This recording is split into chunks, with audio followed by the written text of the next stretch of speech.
I sebenarnya diklasifikasikan as orang yang hijab terbuka. Tapi you kena faham tau, hijab terbuka ni dia ada dua jenis. Okay, ada orang yang hijab dia terbuka, dia nampak everything every time. So maksudnya all the time dia nampak.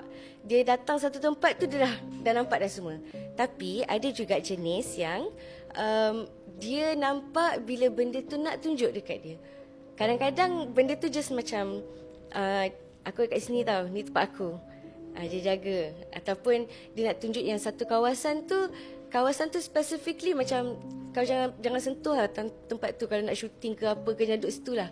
A dengan B. A dengan B. So B, adakah B tu nampak everyday? B ni pun boleh possible untuk nampak everyday. Sebab kalau benda tu nak tunjuk dia, nampak lah. Macam untuk I nampak everyday. Everyday nampak? Everyday I nampak. No, everyday nampak kan?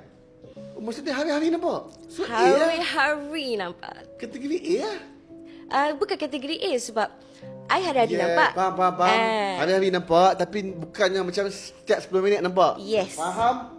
Yes. So itu kategori B lah. Kategori B. Kategori So banyak C, orang salah faham. Kategori C macam mana? Kategori C tu kalau dia macam memandai. Memandai. Dia buat pandai. Buat pandai. Hijab terbuka. Dia buat pandai. Tiba-tiba macam ada ni.